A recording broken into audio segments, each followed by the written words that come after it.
Berkata pengarang rahimahullah, semoga Allah mengurniakan ilmu yang bermanfaat kepada kita daripada perbincangan ini.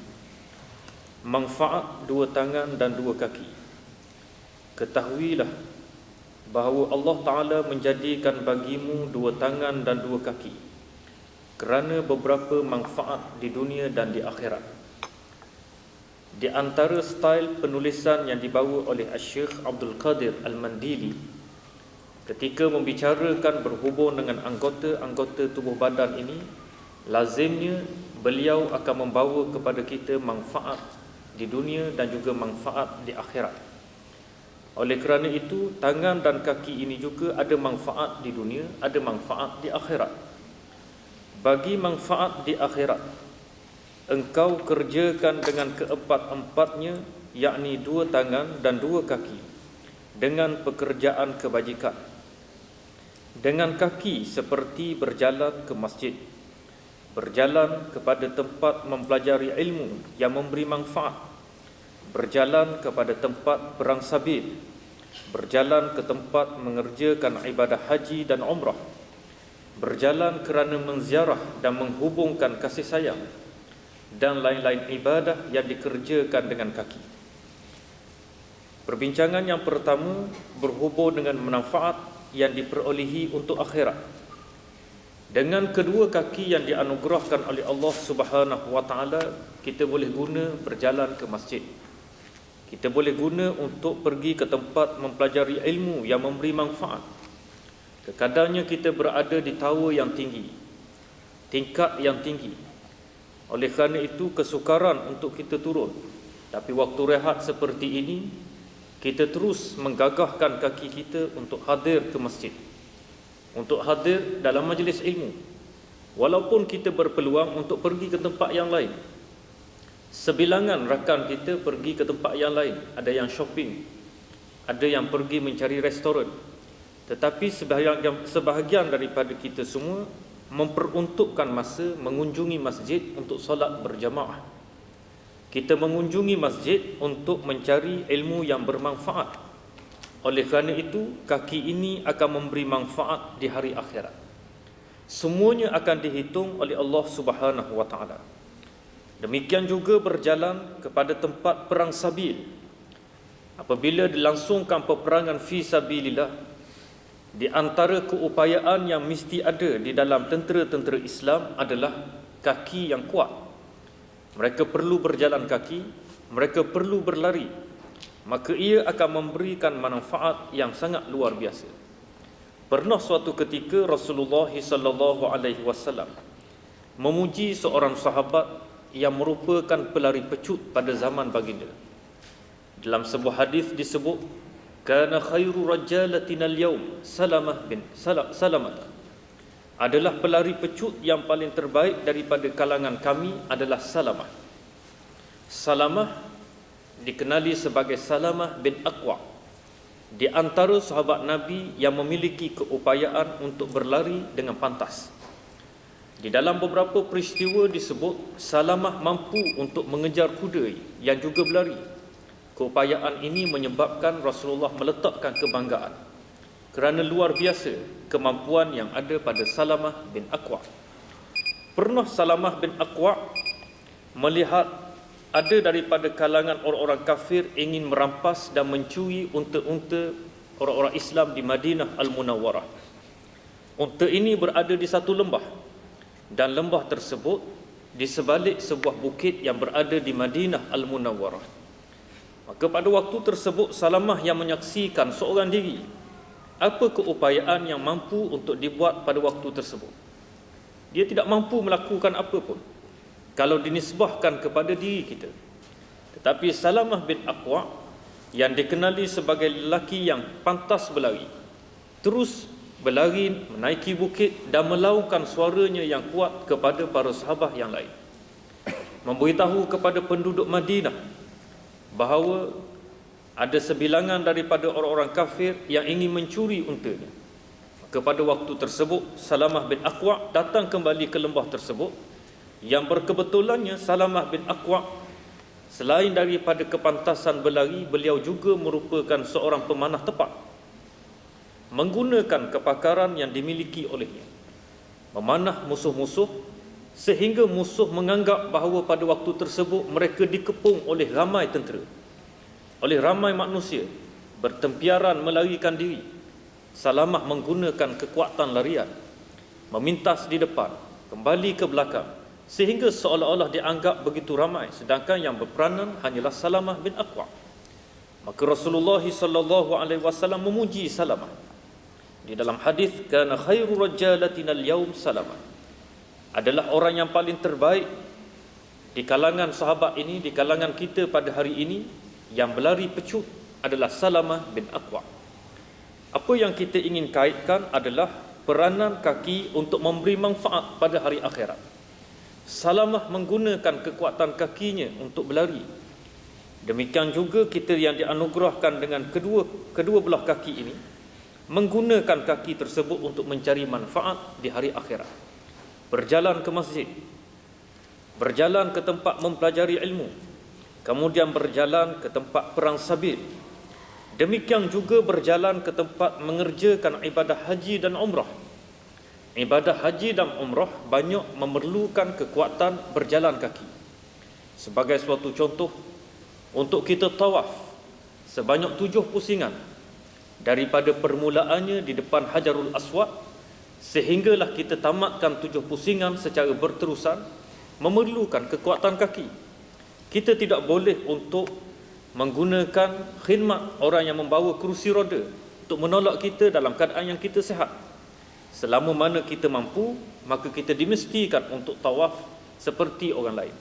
Walaupun kita berjawatan tinggi, walaupun kita orang yang ternama, kita mesti tawaf seperti mana orang lain. Selesai sahaja tawaf, kita rehat seketika, kita terus dengan ibadah sa'i dari Safa ke Marwah. Bukit Safa ke Marwah, jarak perjalanannya agak meletihkan. Untuk melakukan 7 kali laluan Safa ke Marwah, Marwah ke Safa, memerlukan kekuatan kaki. Apatah lagi untuk orang-orang yang disifatkan sebagai orang lelaki. Permulaan sa'i, kita perlu untuk ramal, berlari-lari anak. Maka pada waktu tersebut, di antara perkara yang penting untuk kita lakukan melalui kekuatan kaki kita sendiri. Para hadirin yang dirahmati Allah sekalian, demikian juga berjalan kerana menziarah dan menghubungkan kasih sayang. Kita menggunakan kekuatan kaki kita untuk menziarahi, untuk mempereratkan kasih sayang antara sesama kita. Ada beberapa saudara kita yang tidak pernah dikunjungi 3 tahun, 5 tahun. Ada yang tidak pernah dikunjungi semenjak kita tamatkan pelajaran di universiti. Kemudian kita telah memulakan kerjaya. Bapa saudara kita tidak pernah dijenguk. Ibu saudara kita tidak pernah dijenguk. Maka kita menggunakan kekuatan kaki kita untuk menziarah, menghubung kasih sayang antara satu sama lain. Demikian juga lain-lain ibadah yang dikerjakan dengan kaki. Adapun dengan tangan, seperti menghilangkan yang mungkar dengan tangan, menulis ilmu pengetahuan, berjabat tangan dengan orang-orang yang soleh, dan lain-lain ibadah yang dikerjakan dengan tangan. Untuk manfaat akhirat melalui anggota tangan kita, antaranya yang utama, menghilangkan yang mungkar dengan tangan. Para hadirin yang dirahmati Allah sekalian, tangan yang diberikan oleh Allah ini, dia ada pengaruh. Antaranya melalui pukulan, antaranya melalui kita menulis, antaranya melalui untuk kita sebarkan maklumat dengan tangan, termasuk dengan menggunakan IT bagi melebarkan maklumat, dakwah dan seumpamanya. Bila berdepan dengan kemungkaran, antara perkara yang dituntut untuk kita laksanakan adalah merubah dengan tangan. Tuan-tuan sekalian, setengah daripada kalangan kita takut membicarakan al-amru bil ma'ruf dan an-nahyu 'anil munkar. Menyuruh perkara yang baik, mencegah perkara yang mungkar. Kerana kita rasa Islam agak keras dengan cara al-amru bil ma'ruf dan an-nahyu 'anil munkar. Sebenarnya tidak. Huzaifah ibn al-Yaman sebagai suatu contoh, pernah ditanya kepada Huzaifah, siapa bangkai yang bernyawa? Ada sahabat ataupun mungkin tabi'in yang bersemuka dengan Huzaifah ibnul Yaman. Huzaifah ibnul Yaman adalah seorang sahabat Nabi yang Allah Subhanahu Wa Taala izinkan kepada Nabi untuk dedah rahsia siapa munafik. Orang munafik berada di dalam senarai Huzaifah ibnul Yaman. Pada waktu tersebut, apabila diturunkan ayat wala tusalli ala ahadin wala tusalli alaihim ahadan abada, di dalam surah At-Taubah, jangan sekali-kali kamu sembahyang ke atas mereka, yakni orang munafik, selama-lamanya. Antara sahabat yang sangat memberikan perhatian berhubung dengan isu ini adalah Sayyidina Umar Al-Khattab. Apabila berdepan saja dengan kes kematian, Sayyidina Umar Al-Khattab akan memerhatikan bagaimana Huzaifah ibnul Yaman keluar ataupun tidak menunaikan solat jenazah. Kalaulah Huzaifah ibnul Yaman keluar, maknanya itu bukan orang munafik. Kalaulah Huzaifah ibnul Yaman menyembunyikan diri sedangkan dirinya ada sihat ketika berada di Madinah Al-Munawwarah, itu tandanya Huzaifah ibnul Yaman mengetahui individu tersebut adalah orang yang munafik. Munafik ini, para hadirin sekalian, zahirnya Islam, berpakaian dengan pakaian Islam, beribadah dengan cara ibadah orang Islam. Malahan Abdullah bin Ubay sembahyang di belakang Nabi, maknanya akrab dengan Nabi, tetapi batinnya kufur, tidak mempercayai, tidak beriman kepada Allah, tidak beriman dengan Al-Quranul Karim. Maka itu adalah orang yang munafik. Maka Huzaifah ibnul Yaman antara yang dianugerahkan mengetahui rahsia siapa munafik. Zaman hari ini kita tak tahu siapa munafik. Kita tidak boleh menuding sesiapa munafik, melainkan diberikan petunjuk oleh Nabi dengan tanda-tandanya. Itu pun tidak boleh menuding kepada individu. Kita hanya boleh membicarakan ini sifat, ini di antara petanda-petanda seseorang itu munafik. Huzaifah ibnul Yaman ditanya oleh para sahabat, siapa bangkai yang bernyawa? Lalu Huzaifah ibnul Yaman menghuraikan, bangkai yang bernyawa itu allazi la yunkirul munkar biyadi wala bilisani wala biqalbi. Orang yang dikatakan bangkai yang bernyawa itu adalah mereka yang tidak mencegah kemungkaran dengan tangannya, yang tidak mencegah kemungkaran dengan lidahnya, yang tidak mencegah kemungkaran dengan benci di dalam hatinya. Apa maknanya, tuan-tuan sekalian? Kita adalah diumpamakan seperti bangkai. Cumanya kita dilihat hidup, ada nyawa, bergerak ke sana ke sini, tetapi nilainya tidak ada kerana kita mengabaikan al-amru bil ma'ruf dan an-nahyu 'anil munkar. Maka dengan anugerah tangan yang diberikan oleh Allah, antara tanggungjawab kita untuk membawa manfaat di hari akhirat adalah menghilangkan yang mungkar dengan menggunakan tangan. Menulis ilmu pengetahuan, ilmu yang diperolehi kita tulis, kita sebarkan. Tuan sekalian, aplikasi WhatsApp pada hari ini boleh digunakan. Kita menulis catatan tazkirah, ringkas, yang mungkin dibaca oleh rakan-rakan kita yang lain. Ataupun kita memiliki keupayaan menggunakan tangan untuk kita membentuk reka grafik yang begitu menarik bagi melebarkan pengaruh dakwah. Setiap hari kita buat, ataupun setiap minggu kita buat. Menulis ilmu pengetahuan yang digunakan oleh tangan ini akan memberi manfaat pada hari akhirat. Berjabat tangan dengan orang yang soleh. Orang yang soleh ini, tuan-tuan sekalian, ramai. Ada daripada kalangan rakan kita, satu pejabat dengan kita. Dia seorang yang soleh, seorang yang baik, ibadahnya bagus, bicaranya sangat lembut, tidak menyakitkan hati orang yang lain, seorang yang sangat warak. Maka walaupun dia merupakan rakan sepejabat kita, kita memberikan penghormatan, saling berjabat tangan. Datang pada awal pagi, kita terus bertemu dengannya, berjabat tangan dengannya, kerana ia akan memberi manfaat kepada diri kita di hari akhirat. Demikian juga lain-lain ibadah yang dikerjakan dengan tangan. Termasuk kerja tangan ini adalah kita memberikan sedekah, menggosok kepala anak-anak yatim, kita mengusap kepala, memeluk dan seumpamanya, menggunakan tangan kita dan kasih sayang kita. Semua perkara ini akan memberi manfaat di hari akhirat. Adapun bagi manfaat di dunia, engkau berusaha dengan dua tangan dan dua kaki itu pada mencari harta benda dan segala tujuanmu. Di dalam Al-Quranul Karim, wa ma min dabbatin fil ardi illa 'ala Allahi rizquha. Dan tidak adalah binatang yang melata di atas muka bumi melainkan Allah Subhanahu wa taala telah menentukan rezekinya. Rezeki kita telah ditentukan oleh Allah. Dikurniakan tangan dan kaki untuk kita meraih rezeki yang telah ditentukan oleh Allah Subhanahu wa taala. Tuan-tuan sekalian, alhamdulillah yang duduk dalam masjid ini, dalam surau ini, kita kebanyakannya bukan di kalangan orang yang cacat anggota. Tetapi lihat, Allah Subhanahu wa taala kurniakan rezeki kepada orang yang cacat anggota. Mereka tidak mampu melihat. Akhirnya Allah mengilhamkan keupayaan mereka untuk menggunakan teknik urutan refleksologi.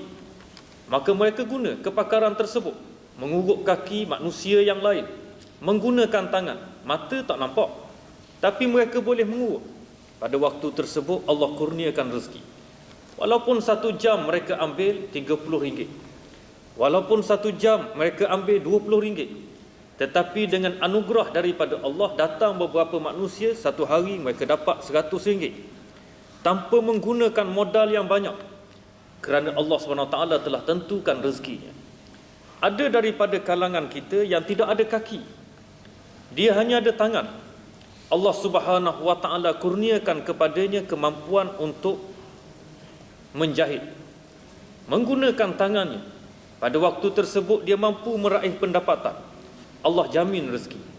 Cuma yang paling penting adalah bagaimana proses untuk kita gunakan tangan dan kaki. Berusaha dengan 2 tangan dan 2 kaki mencari harta benda, Islam tidak larang. Tuan-tuan sekalian, sebab itu sangat silap apabila kebanyakan daripada kalangan kita berjinak sahaja dengan agama, kita terus meninggalkan usaha untuk mencari rezeki, mengabaikan anak dan isteri. Pada kita pada waktu tersebut berpegang dengan ayat ini, kita menyatakan Allah dah tentukan rezeki untuk mereka. Kita datang i'tikaf dalam masjid, membilang biji tasbih, cukup sekadar ini kita buat. Islam tak benarkan perkara ini. Mencari rezeki untuk anak dan isteri, memberi nafkah adalah wajib. Berzikir adalah sunat. Oleh kerana itu kita mesti mengutamakan perkara yang wajib. Adapun beriktikaf, itu tanggungjawab kita. Mencari ruang-ruang yang perlu untuk kita buat. Berzikir, bukan menunggu untuk berada di tikar sajdah, bukan menunggu untuk kita membilang biji tasbih. Berzikir ketika mana kita mengetuk keyboard komputer juga dituntut. Mengingati Allah dengan perkataan subhanallah, ataupun mengambil pesanan daripada Nabi, kalimatan khafifatan fil lisan, thaqilatan fil mizan, subhanallah wa bihamdi, subhanallahil azim. 2 kalimah yang ringan pada lidah, yang berat pada timbangan mizan di hari akhirat. Kalimah subhanallah wa bihamdi, subhanallahil azim.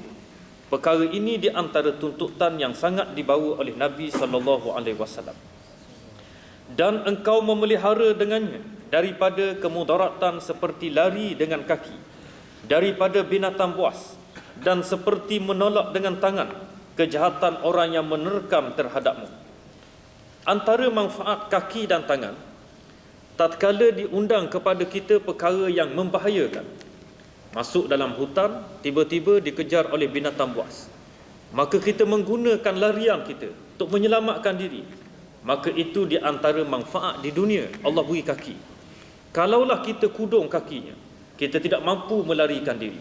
Sebab itu dikatakan ini manfaat di dunia. Meskipun demikian, kita tidak boleh menggunakan tangan untuk kita khianat pada binatang yang lain. Contoh, kita ada kebun, lalu pada waktu tersebut kebun kita ni dimasuki oleh lembu. Tuan-tuan sekalian, sakit hati pada lembu ini, kita mengambil parang kemudian kita libas pada kakinya. Pada anggapan kita nak ajar kepada tuan punya lembu, tak boleh untuk kita buat perkara ni. Lembu tidak faham, untuk dia masuk itu adalah suatu perkara yang menjadi larangan kepadanya. Kambing pun demikian, mereka binatang. Adapun tuannya mungkin tidak menyedari perkara tersebut berlaku. Oleh kerana itu kita tidak dibenarkan khianat kepada binatang seperti yang kebanyakan daripada kalangan masyarakat kita lakukan. Walaupun kita berdepan dengan kerugian, tidak boleh sakiti binatang tersebut dengan sebab kebencian dan juga kemarahan yang berlaku dalam diri kita. Tuan-tuan sekalian, pengajian tasawuf yang kita ikuti bermula daripada awal sampailah pada hari ini membuktikan bahawa Islam tidak minta kita membunuh nafsu. Islam tidak minta untuk kita membunuh nafsu yang dimiliki oleh kita. Kerana kita memperakui bahawa manusia ini dibekalkan dengan nafsu, dikurniakan akal. Malaikat dibekalkan dengan akal tetapi tidak dikurniakan nafsu. Binatang juga makhluk daripada Allah dikurniakan nafsu tapi tidak dikurniakan akal kepada mereka. Apa bezanya? Oleh kerana mereka tidak ada akal pada binatang, tidak ada taklif untuk mereka. Oleh kerana nafsu tidak ada pada malaikat, maka pada waktu tersebut mereka sentiasa beribadah pada Allah tanpa sebaran cabaran. Kenapa manusia ada nafsu? Kerana tanggungjawab yang Allah nak berikan kepada kita sebagai khalifah. Bagaimana mungkin khalifah yang berada di atas muka bumi hanya memiliki akal tanpa ada nafsu? Tuan-tuan sekalian, kalaulah tidak ada nafsu, akalnya ada, maka pada waktu tersebut kita tidak akan menggunakan akal kita. Cuba tuan-tuan bayang, kita tidak ada nafsu. Apa pentingnya untuk kita buat Twin Tower ini? Nafsu tidak ada. Jangan kata Twin Tower, rumah kita pun kita tak nak. Sebab kita tidak ada nafsu untuk penginapan. Tidak ada nafsu untuk berteduh daripada hujan, dari panas matahari. Kita tidak ada nafsu untuk makan. Pada waktu tersebut kita tidak akan berkembang. Datang nafsu ini untuk memberikan peluang kita menjadi khalifah di atas muka bumi. Bagaimana nak menggunakan nafsu? Nafsu berkeinginan pada rumah, maka akal yang berfikir. Tuan-tuan sekalian, kita membeli rumah, kita akan berfikir lokasinya dengan tempat kerja. Kita akan berfikir kemudahan apa yang ada di dalam kawasan perumahan. Nafsu kita nak rumah, kita fikir semua benda ni. Nafsu kita nak kereta, tuan-tuan sekalian, kita akan mencari kereta yang kurang maintenance-nya. Kita akan mencari kereta yang tidak memerlukan minyak yang banyak. Apa sebab? Sebab kita menggunakan adunan akal. Ada daripada kalangan kita datang nafsu marah. Islam tidak melarang kita marah, tetapi Islam minta kita kawal kemarahan. Di dalam sebuah hadis Rasulullah sallallahu alaihi wasallam tanya kepada sahabat, siapa orang hebat? Kebetulan pada zaman tersebut orang hebat ini adalah orang yang mampu berlawan dalam arena gusti. Siapa yang mampu menumpaskan lawannya, dialah orang hebat. Maka pada waktu tersebut, tuan-tuan sekalian, Nabi SAW menyatakan, laisa syadidu bisur'ah, walakinna syadidu alladhi yamliku nafsahu 'indal ghadab. Tidak dikatakan orang yang hebat itu orang yang mampu mengalahkan lawannya dalam bergusti, tetapi yang dikatakan hebat adalah orang yang mampu melawan nafsu kemarahannya, mengawal nafsu kemarahannya. Itu adalah orang hebat. Sebab itu tuan-tuan sekalian, ketika ditanya kepada Nabi, apakah amalan yang paling baik wahai Rasulullah? Nabi kata, la taghdab, jangan kamu marah. Bertanya balik, Nabi jawab benda yang sama. Diulang 3 kali. Nabi minta jangan marah. Nabi tidak minta supaya kita bunuh kemarahan, hancurkan terus kemarahan daripada diri kamu. Tidak. Kita mesti mengawal kemarahan. Ini di antara cara didikan tasawuf yang telah dibimbing oleh Nabi SAW. Oleh kerana itu, bila kita melihat kita memiliki kebun, kita memiliki ladang diganggu oleh binatang-binatang seperti lembu dan kambing yang masuk tanpa kebenaran kita, pada waktu tersebut kita tidak boleh sakiti binatang. Hendaklah bertenang dan hendaklah kita faham bahawa binatang ini ada nafsunya, nafsu untuk makan, tetapi tidak ada akal pada dirinya. Walaupun kita menyiapkan signboard, binatang tak boleh masuk, dia tak peduli. Lembu terus masuk, dia adalah binatang yang bernafsu. Kita merupakan manusia yang ada nafsu, ada akal, menggunakan akal untuk mengawal semua perkara ini. Demikian juga menggunakan nafsu dan akal kita dalam mengurus tadbir, di dalam berada dalam pejabat, menggunakan akal dan mengawal nafsu kita. Barulah pada waktu tersebut kita dapat cara yang terbaik untuk memastikan seluruh anggota kita ini berada dalam keadaan yang terpelihara. Para hadirin yang dirahmati Allah sekalian, demikian juga mengguna tangan ataupun kaki untuk menolak dengan tangan kejahatan orang yang menerkam terhadapmu. Kita berada dalam rumah, diserbu oleh orang lain untuk merompak. Pada waktu tersebut kita ada beberapa kaedah. Kaedahnya, kalau ada kesempatan, minta pertolongan orang lain dengan telefon. Minta pertolongan daripada pihak keselamatan dengan menggunakan telefon dan seumpamanya. Ada ketikanya tidak ada ruang langsung, nak minta tolong dengan jiran tak dapat, nak minta tolong dengan pihak keselamatan lagi tak dapat. Pada waktu tersebut, anugerah tangan dan kaki ini kita melawan. Bergantung kepada keupayaan kita. Ada daripada kalangan kita terus menentang dengan menggunakan keupayaan. Pada waktu tersebut, kalau dia yang tersungkur, maka pada waktu itu ia dikira sebagai syahid akhirat. Kalau sekiranya dia mampu untuk menetak tangan orang yang mencuri, ataupun dia mampu mencederakan orang yang mencuri, daripada sudut agamanya ia tidak langsung berdepan dengan kesalahan dosa, kerana dia telah mempertahankan hak maruahnya ketika berada di dalam rumah pada waktu tersebut. Maka apakah manfaat di dunia untuk mempertahankan harta, mempertahankan maruah dan mempertahankan keluarga dan seumpamanya. Oleh kerana kita memahami tangan dan dua kaki ini ada manfaat untuk akhirat, ada juga manfaat untuk dunia, maka marilah kita mensyukuri nikmat tangan dan nikmat kaki ini. Berkata pengarang rahimahullah, engkau pakai keduanya, yakni tangan dan kaki, pada segala ketaatan, dan engkau pelihara keduanya daripada setiap perkara maksiat. Kalaulah ditimbulkan macam mana nak bersyukur dengan dua perkara ini, maka pengarang Syekh Abdul Qadir Al-Mandili menyatakan, gunakan keduanya untuk taat kepada Allah, dan gunakan keduanya untuk kamu pelihara daripada melakukan perkara maksiat. Oleh itu, engkau yang pertama, jangan menyakiti dengan dua tanganmu sesuatu yang diharamkan di sisi syarak pada menyakiti. Jangan kamu sakiti. Ada dua tangan tapi kamu sakiti. Tuan-tuan sekalian, kita ada anak, kita letih bekerja, lalu pada waktu tersebut balik saja ke rumah, kita sakiti anak kita sendiri. Menggunakan kedua tangan yang Allah anugerahkan, menggunakan kaki yang dianugerahkan oleh Allah, menyakiti anak, menyakiti isteri, menyakiti keluarga dengan kedua kuasa yang Allah bagi kepada kita. Jauhilah perkara ini, kerana itu adalah tanda kamu tidak bersyukur dengan Allah Subhanahu wa taala. Demikian juga jangan sakiti dengan orang lain. Kita bergaduh antara satu sama lain, kemudian kita menggunakan tangan kita, elokkan daripada menggunakan tangan, menggunakan kaki. Pergaduhan seperti ini akan menjadi satu tabiat. Tuan-tuan sekalian, bila kita sudah mula untuk datang satu peringkat, kita mampu menewaskan orang lain, dia akan menjadi satu tabiat untuk menakutkan orang lain dengan menggunakan kuasa tangan dan kaki.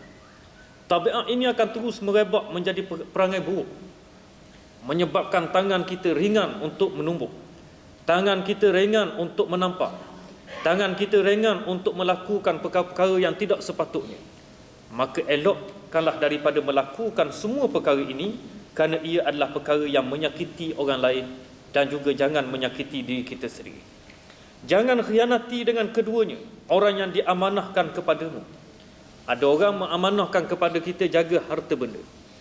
Kita menggunakan tangan kita untuk melakukan penipuan, menggunakan suatu tipu daya, merampas harta benda orang lain, mencuri harta benda orang lain setelah diamanahkan. Elokkan tangan kita yang terlibat dalam perkara ini. Elokkan juga tangan kita ini daripada buat jahat kepada apa yang telah diberikan kepada kita. Banyak perkara tuan-tuan sekalian berlaku daripada pelbagai amanah yang diberikan. Sama ada amanah itu amanah awam, ataupun amanah itu merupakan amanah peribadi, antara sahabat dengan sahabat, kawan dengan kawan, keluarga dengan keluarga. Akhirnya kita khianat. Elokkan daripada melakukan perkara ini kalau kita nak bersyukur kepada Allah. Jangan dipegang dengan keduanya, melainkan yang halal. Jangan izinkan tangan dan kaki kita ini memegang perkara, melainkan perkara yang halal. Berawaslah di dalam kita melihat sesuatu perkara. Apabila perkara tersebut haram, haramkan tangan kita menyentuhnya. Haramkan tangan kita ini untuk memegangnya. Peliharalah kedua anggota kita ini daripada memegang perkara-perkara yang haram. Jangan ditulis dengan keduanya sesuatu yang dilarang, yang memberi kemudaratan kepada orang Islam, dan sesuatu ilmu yang diharamkan seperti ilmu sihir. Di antara perkara yang agak penting, jangan kita tulis. Tangan ni boleh tulis apa saja, tuan-tuan sekalian. Kita boleh tabur fitnah.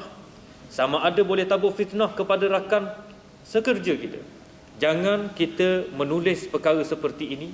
Sama ada diletakkan di dalam Facebook, sama ada diletakkan di dalam WhatsApp, sama ada diletakkan di dalam email yang dimiliki oleh kita, kemudian kita hantar kepada rakan-rakan yang lain.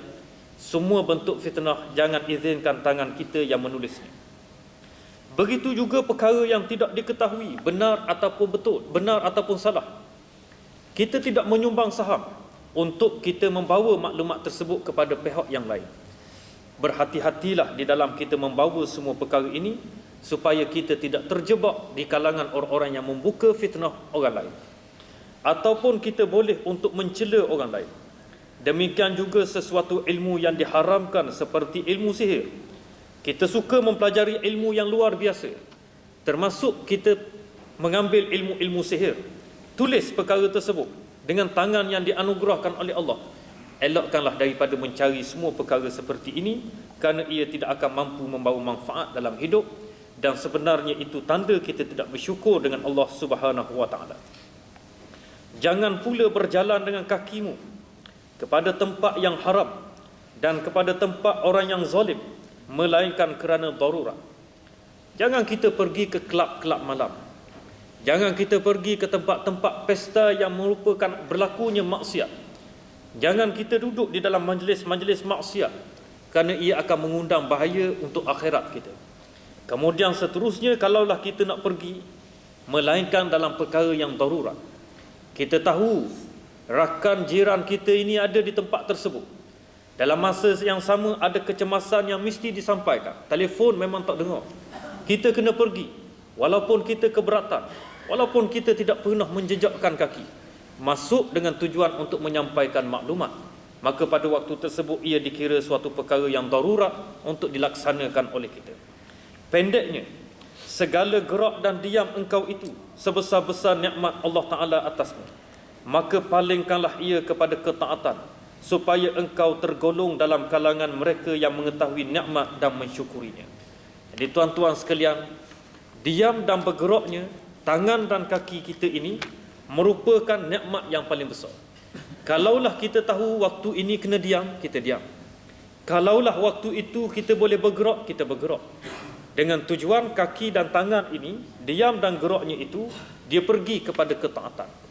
Dia pergi kepada mendekatkan diri kepada Allah. Maka waktu itu kita telah mensyukuri nikmat yang dianugerahkan kepada kita. Maka diharapkan nikmat itu berkekalan bagimu, kerana syukur itu pengikat bagi nikmat dan sebab bagi pertambahannya. Dan janganlah engkau palingkan segala gerak dan diammu itu kepada maksiat, supaya tiada terjadi pada engkau orang yang mengkufuri nikmat, yakni tidak bersyukur kepadanya. Supaya tiada terjadi sebab terhapusnya nikmat itu, dan supaya tiada terjadi sebab mendapat keseksaan yang bersangatan pada hari di mana segala lidah mereka, segala tangan mereka dan segala kaki mereka menjadi saksi ke atas mereka tentang apa yang mereka kerjakannya di dalam dunia daripada segala kejahatan. Tuan-tuan sekalian, ini semua anggota kita yang 7 ini, mereka akan menjadi saksi penting pada hari akhirat. Pada waktu tersebut Allah tidak izinkan lagi mulut kita berbicara. Kerana sifat mulut, tuan-tuan sekalian, suka untuk menipu. Memang kepakaran mulut ini mampu mereka cipta. Pada waktu tersebut Allah tak izin. Berlaku pada hari akhirat, walaupun secara asasnya mulut juga tidak mampu menipu pada hari tersebut, Allah tunjuk kepada kita. Mulut tidak boleh bercakap. Anggota sahaja yang boleh berkata-kata. Tangan kita akan beritahu apa yang kita buat. Kaki kita bagi tahu ke mana kita pergi. Perut kita bagi tahu apa yang ditelan oleh kita. Semua perkara ini akan dimaklumkan, sehingga menyebabkan pada waktu tersebut tidak ada manusia yang mampu bertenang berdepan dengan hisab di sisi Allah Subhanahu wa taala, melainkan pada waktu tersebut masing-masing berada dalam ketakutan. Tidak mempedulikan lagi anak isteri, tidak mempedulikan lagi ibu bapa, tetapi yang mereka mempedulikan adalah diri mereka sendiri. Kerana masing-masing pada waktu tersebut tahu bahawa mereka masih lagi tidak bersyukur kepada Allah. Anugerah anggota badan, tuan-tuan sekalian. Bila kita dapat tangan, terputus tangan dari bercerai tangan daripada badan kita, baru kita tahu nikmatnya tangan ini. Bercerai kaki daripada tangan, barulah kita merasai nikmatnya kaki yang dianugerahkan oleh Allah Subhanahu wa taala. Tuan-tuan sekalian, proses ini adalah proses pendidikan. Proses pendidikan ini dibawa oleh Nabi SAW. Sebab itu Nabi SAW memberitahu kepada kita dalam sebuah hadis. Dia buat perbandingan. Kata Nabi, innaman nas kal ibili mi'ah la takadu tajidu fiha rahilah. Manusia itu seperti kawanan unta yang 100. Hampir-hampir daripada 100 kawanan unta ini, kamu tidak mampu berjumpa seekor pun yang mampu menempuh jarak perjalanan yang jauh. Tuan-tuan sekalian, Nabi pilih unta untuk dijadikan perbandingan dengan manusia. Kalaulah kita membicarakan tentang kuat dan lemahnya daripada sudut manusia dan binatang seperti unta, tentu sekali kita tertanya-tanya, kenapa Nabi tidak memilih binatang yang lain yang lebih kuat, yang zahirnya nampak lebih hebat daripada unta? Sebagai suatu contoh, gajah. Gajah, tuan-tuan sekalian, adakah Nabi tak kenal? Nabi mengenali gajah kerana pada umur 3 tahun, 4 tahun, cerita kegemaran kafir Quraisy, masyarakat kafir Quraisy pada waktu tersebut, sebelum Nabi diutuskan sebagai Rasul, dalam saat umur 3 tahun, umur 4 tahun, cerita kegemaran adalah cerita tentera Abraha yang telah menyerang Kaabah, membawa bala tenteranya dengan kekuatan tentera bergajah. Tidakkah cerita gajah ini antara cerita menarik, khusus kepada kanak-kanak pada waktu tersebut? Maknanya Nabi kenal gajah. Tapi kenapa tidak dipinjam gajah yang kuat, sehingga Abraha pun ambil untuk dibawa dalam medan tempur, meruntuhkan Kaabah? Mengapa tidak dipinjamkan gajah, dibuat perbandingan dengan manusia? Rupa-rupanya Nabi SAW adalah Nabi yang memiliki fatanah, sifat yang dinyatakan di dalam ilmu tauhid. Antara yang dimiliki oleh para Nabi, para Rasul adalah fatanah. Nabi buat perbandingan dengan unta kerana unta adalah binatang yang kuat. Ketika ia duduk, unta diletakkan bebanan yang berat. Unta bangun tanpa sebarang permasalahan. Unta bangun, berdiri tanpa dibantu oleh mana-mana pihak. Unta adalah binatang yang kuat. Untuk bandingkan dengan manusia, manusia ini akan diletakkan muatan yang berat. Muatan sebagai khalifah, muatan sebagai kerajaan, muatan sebagai orang yang memerintah, muatan sebagai orang yang mentadbir dalam semua peringkat. Maka muatan yang besar ini, menguruskan dunia ini adalah suatu perkara yang sangat penting untuk diberi perhatian. Oleh kerana unta memiliki kekuatan, maka manusia juga memiliki kekuatan, kata Nabi. Dalam masa yang sama, unta memiliki ingatan yang kuat. Dibandingkan dengan binatang yang lain, unta ada kekuatan ingatan. Kekuatan ingatan ini, tuan-tuan sekalian, dia mampu untuk melalui perjalanan di tengah padang pasir tanpa dibantu oleh tuannya. Apabila dihalakan destinasinya menuju ke Madinah Al-Munawwarah, maka unta tahu bagaimana jalan menuju ke Madinah Al-Munawwarah. Maka pada waktu tersebut, kita boleh nampak kehebatan unta. Walaupun laluannya tidak memiliki signboard, penduduk Arab juga tidak memiliki petanda, tetapi mereka tahu mana laluan yang boleh dilalui. Unta ingat laluan yang pernah dilalui. Ingatan ini merupakan satu petanda bahawa unta itu hebat. Unta mampu untuk tidak minum dalam tempoh yang lama, berjalan di bawah panas terik matahari tak payah minum. Ada takungan simpanan yang telah dibuat oleh unta. Maka pada waktu tersebut, unta ada keupayaan yang luar biasa. Bila dibandingkan dengan manusia, demikian juga manusia mampu letak muatan yang banyak. Manusia mampu tanggung beban yang banyak. Manusia memiliki ingatan, pemikiran. Manusia juga memiliki keupayaan untuk berjalan dalam tempoh-tempoh tertentu dengan menahan diri. Tetapi kata Nabi, dalam 100 ekor unta ini, kamu nak cari seekor yang mampu menempuh perjalanan yang jauh, hampir-hampir kamu tidak menemui, walaupun seekor. Maknanya tuan-tuan sekalian, sehebat-hebat manusia ini, kamu cari manusia yang beragama Islam, ada 100 orang, nak cari seorang yang paling berkualiti, hampir-hampir kamu tidak akan temui. Tuan-tuan sekalian, proses pendidikan seperti yang dipelajari di dalam ilmu tasawuf ini, untuk kita memastikan mampu untuk tidak minum, daya tahan kita, daya tahan tidak mengumpat, daya tahan tidak mencela, daya tahan tidak menyakiti hati orang lain, daya tahan untuk memiliki akhlak yang baik adalah suatu perkara yang sangat sukar untuk dibuat. Kalaulah ada daya tahan seperti ini, tentu sekali kita akan menjadi manusia yang sangat berkualiti. Ingatan yang baik, berapa ramai yang mengingati sejarah perjalanan Nabi, membilang berkenaan dengan Isra' dan Mi'raj, tapi hanya sekadar untuk seronok menyambut Isra' dan Mi'raj. Nanti datang pula pada bulan Ramadan, diulang cerita tentang nuzulul Quran, tapi kita tidak mengendahkan cerita berkenaan dengan nuzulul Quran. Kita tidak ambil tahu berkenaan dengan hebatnya Al-Quranul Karim. Bercerita tentang Badar Al-Kubra, Nabi menang dengan 313 tentera Islam pada waktu tersebut. Kita mengulang cerita ini sekadar untuk berseronok, tapi kita tidak membina kekuatan 313 para sahabat yang terlibat di dalam Badar Al-Kubra.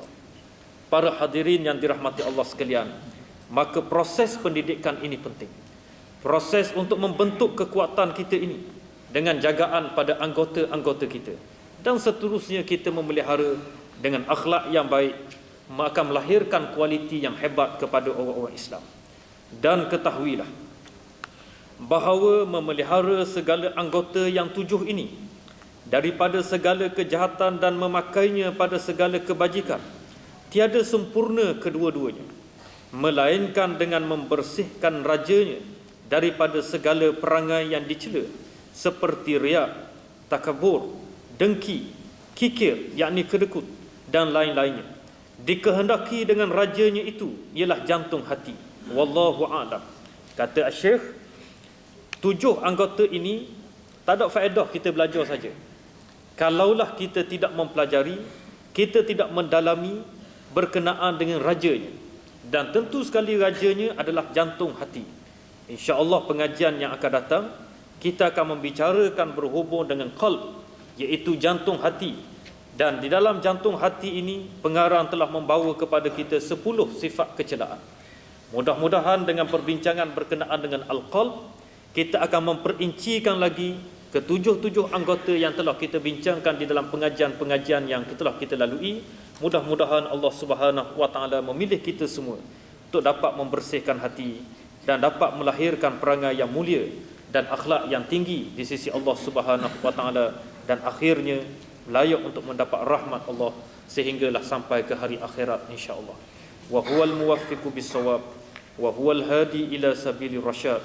Assalamualaikum warahmatullahi taala wabarakatuh. Semai agak. Surat semai agak.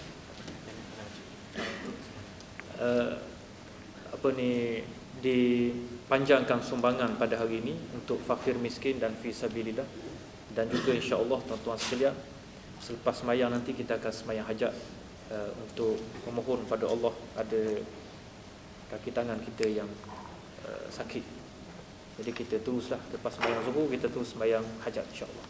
Wallahu a'lam.